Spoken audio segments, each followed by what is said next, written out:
اعوذ باللہ من الشیطان الرجیم بسم اللہ الرحمن الرحیم رب اشرح لی صدری ویسر لی امری واحلل عقدۃ من لسانی یفقہوا قولی۔ صبر و استقامت۔ صبر کا مشہور معروف مفہوم یہ ہے کہ انسان مصائب اور آلام پر بے قراری کا اظہار نہ کرے، آہ و فغاں نہ کرے، نوحہ و ماتم نہ کرے، واویلا نہ مچائے، بلکہ جذبات کو قابو میں رکھے۔ گویا کہ مشکل حالات میں استقامت کا دوسرا نام صبر ہے۔ اب دیکھتے ہیں کہ قرآن مجید میں لفظ صبر کا مختلف معنوں میں استعمال کیا گیا ہے۔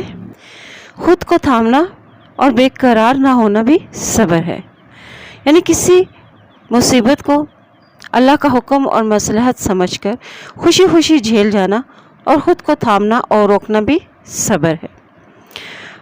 حضرت یعقوب علیہ السلام جن کے صبر کو قرآن پاک نے صبر جمیل کہا ہے، فرماتے ہیں بل سولت لکم انفسکم امرا صبر جمیل، بلکہ تمہارے دلوں نے ایک بات گھڑ لی ہے، اچھا تو صبر کروں گا، بخوبی صبر کروں گا۔ حضرت یعقوب علیہ السلام کے یہ الفاظ سورہ یوسف میں 2 مرتبہ آئے ہیں، ایک آیت نمبر 18 میں اور دوسری آیت نمبر 83 میں۔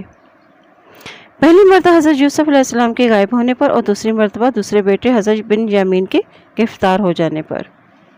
دونوں موقعوں پر حضرت یعقوب علیہ السلام نے اپنے دیگر بیٹوں کو نہ تو جھڑکا اور نہ ہی نفرت اور حقارت سے کام لیا، بلکہ یہ کہا کہ تم لوگوں نے اپنی طرف سے ایک بات گھڑ لی ہے، چنانچہ اب میرے لیے صبر جمیل یعنی خوبصورت صبر ہی بہترین طرز عمل ہے۔ اب دیکھیں کہ فخر و غرور سے بچتے ہوئے بھی ضبط نفس کا ثبوت دینا بھی صبر ہے، یعنی ناکامی اور کامیابی دونوں کے بعد اپنے آپ کو تھامنا، متانت اور وقار اور سنجیدگی کا مظاہرہ کرنا اور ضبط نفس کا ثبوت دینا بھی صبر ہے، یعنی رنج و غم اور سوگ کے مواقع پر بھی صبر کرنا تو سب کو معلوم ہے، لیکن قرآن مجید ہمیں ہدایت دیتا ہے کہ خوشی اور راحت کے موقع پر بھی فخر و غرور سے بچتے ہوئے ضبط نفس اور صبر کا مظاہرہ ایک انسان کا شیوا ہونا چاہیے۔ جس طرح قرآن پاک میں ارشاد ہوا ہے کہ اگر کبھی ہم انسان کو مصیبت کے بعد نعمت کا مزہ چکھاتے ہیں تو کہتا ہے کہ میرے تو سارے تو ختم ہو گئے، پھر وہ بھولا نہیں سماتا اور اڑنے لگتا ہے۔ اس عیب سے پاک اگر کوئی ہے تو بس وہ لوگ ہیں جو صبر کرنے والے ہیں اور نیکوکار ہیں، اور وہی ہیں جن کے لیے درگزر بھی ہے اور بڑا اجر بھی ہے۔ سورۃ ہود کی اس آیت سے معلوم ہوتا ہے کہ نعمتوں کے حصول پر فخر و غرور سے بچنا بھی صبر کے مفہوم میں شامل ہے۔ اب آگے دیکھیں کہ مناسب وقت کا انتظار کرنا بھی صبر ہے۔ اجرت اور جلد بازی سے بچنا، مناسب وقت کا انتظار کرنا بھی صبر ہے، یعنی اجرت اور جلد بازی سے بچا جائے۔ جیسے سورۃ طور کی آیت نمبر 48 میں بیان ہوا ہے کہ وَاصْبِرْ لِحُکْمِ رَبِّكَ فَإِنَّكَ بِأَعْیُنِنَا وَسَبِّحْ بِحَمْدِ رَبِّكَ، کہ اے نبی اپنے رب کا فیصلہ آنے تک صبر کیجئے، یعنی انتظار کیجئے، آپ ہماری نگاہ میں ہیں اور حمد کے ساتھ تسبیح کا اہتمام کیجئے۔ اور آگے ارشاد ہے وَاصْبِرْ لِحُکْمِ رَبِّكَ وَلَا تَكُنْ كَصَاحِبِ الْحُوتِ، بس صبر کیجئے یعنی اپنے رب کے فیصلے کا انتظار کیجئے اور مچھلی والے یعنی حضرت یونس علیہ السلام کی طرح بے صبرے نہ ہو جائیے۔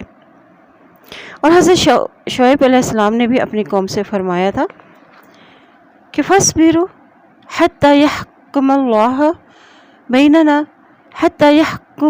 بَيْنَنَا وَهُوَ خَيْرُ الْحَاكِمِينَ، کہ صبر کرو، بس یعنی انتظار کرو یہاں تک کہ اللہ ہمارے درمیان فیصلہ کرتے اور وہ بہترین فیصلہ کرنے والا ہے۔ اسی طرح نبی پاک صلی اللہ علیہ وسلم سے کہا گیا کہ وَاصْبِرْ حَتَّى يَحْكُمَ اللَّهُ وَهُوَ خَيْرُ الْحَاكِمِينَ، اور صبر کیجئے یہاں تک کہ اللہ فیصلہ کر دے اور وہی بہترین فیصلہ کرنے والا ہے۔ نبی صلی اللہ علیہ وسلم کو حضرت نوح علیہ السلام کا قصہ سنا کر ہدایت کی گئی فَاصْبِرْ إِنَّ الْعَاقِبَةَ لِلْمُتَّقِينَ، کہ بس صبر کیجئے یعنی انتظار کیجئے، یقیناً انجام کار متقین کے حق میں ہی ہے۔ مندرجہ والا آیات میں صبر کا مفہوم انتظار کرنا اور عجلت اور جلد بازی سے بچنا ہے۔ اسی طرح مشکلات کو خاطر میں نہ لانا بھی صبر ہے، یعنی حضرت لقمان علیہ السلام اپنے بیٹے کو نصیحت کرتے ہوئے فرماتے ہیں وَأْمُرْ بِالْمَعْرُوفِ وَانْهَ عَنِ الْمُنْكَرِ وَاصْبِرْ عَلَى مَا أَصَابَكَ إِنَّ ذَلِكَ مِنْ عَزْمِ الْأُمُورِ، کہ نیکی کا حکم دے اور بدی سے منع کر، اور ان کاموں کے نتیجے میں جو مصیبتیں اور تکلیفیں تمہیں پہنچی ہیں ان پر صبر کر، یہ بڑی ہی پختہ باتوں میں سے ہیں۔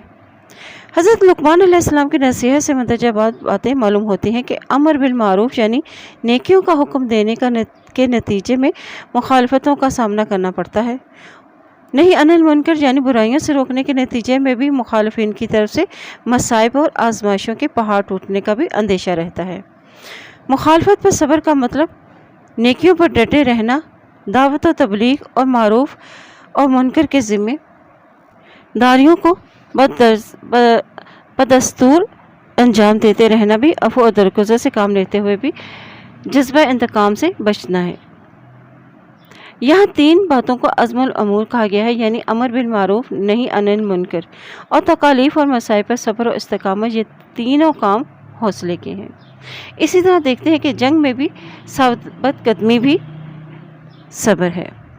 جیسے سورۃ انفال میں اللہ تعالیٰ نے مسلمانوں کو حکم دیا کہ اے ایمان والو، جب کسی گروہ پر سے تمہارا مقابلہ ہو تو تم ثابت قدم رہو، اللہ کو کثرت سے یاد کرو تاکہ تم لوگ فلاح پا جاؤ، اور اللہ اور اس کے رسول کی اطاعت کرو، اور آپس میں جھگڑو نہیں، ورنہ تمہارے اندر کمزوری پیدا ہو جائے گی اور تمہارا ہوا اکھڑ جائے گی، اور صبر سے کام لو، یقیناً اللہ صبر کرنے والوں کے ساتھ ہے۔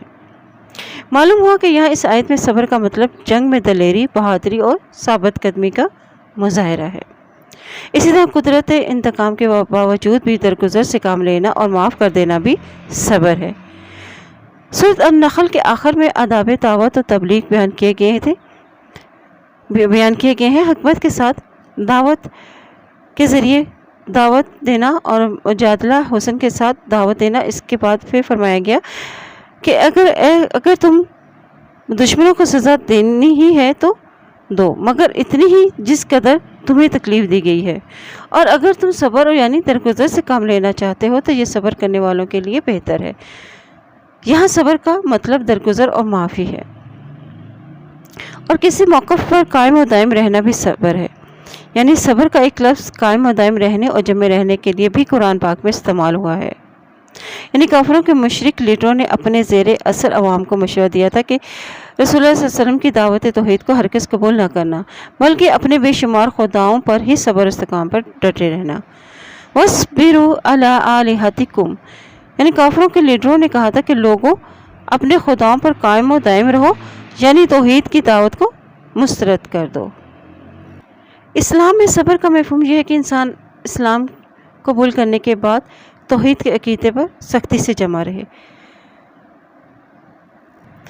اللہ کے پیغمبروں اور اللہ کے نیک بندوں کے اندر صبر کی صفت پائی جاتی ہے۔ وہ قید و بند کی صحبتیں برداشت کرتے ہیں، جسمانی اور روحانی اذیتوں سے بھی دوچار ہوتے ہیں، یہاں تک کہ بعض اوقات انہیں موت کی جام کو بھی پینا پڑتا ہے، اور اللہ کی رضا کے لیے بخوشی منہ سے لگا لینا پڑتا ہے، اور وہ دعوت و تبلیغ کے لیے دن رات ایک کر دیتے ہیں اور لوگوں کو اسلام کی دعوت دیتے ہیں، جہاد کرتے ہیں، قتال کرتے ہیں، اور بعض اوقات شہادت پا جاتے ہیں۔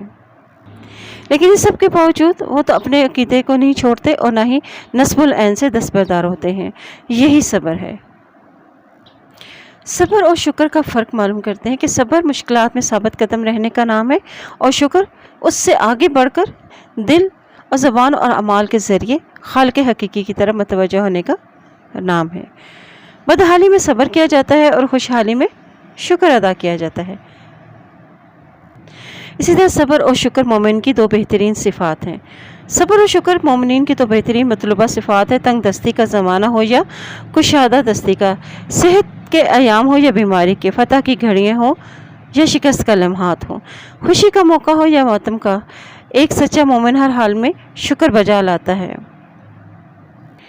نبی پاک صلی اللہ علیہ وسلم نے فرمایا کہ مسلمانوں پر بلائیں اور آزمائشیں آ کر ہی رہیں گی۔ آپ نے امت کو صبر و استقامت کے لیے انہیں تیار کیا۔ ایک حدیث شریف میں نبی صلی اللہ علیہ وسلم نے فرمایا کہ آزمائش کے اعتبار سے سب سے زیادہ انبیاء ہوتے ہیں، اور پھر اس کے پاس صالحین مومن، اور پھر اس سے کم درجے کے لوگ کم درجے کے لوگوں کی نسبتاً کم آزمائش کی جاتی ہے۔ اسی طرح ایک اور حدیث میں نبی صلی اللہ علیہ وسلم نے فرمایا کہ آدمی کی آزمائش اس کے دین کے مطابق کی جاتی ہے۔ اگر وہ دین میں مضبوط ہوتا ہے تو اس کی آزمائش میں بھی اضافہ کر دیا جاتا ہے۔ اللہ تعالی ہمیں دین پر استقامت عطا فرمائے، آمین۔ سبحانک اللہم و بحمدک اشہد ان لا الہ الا انت استغفرک و اتوب الیک۔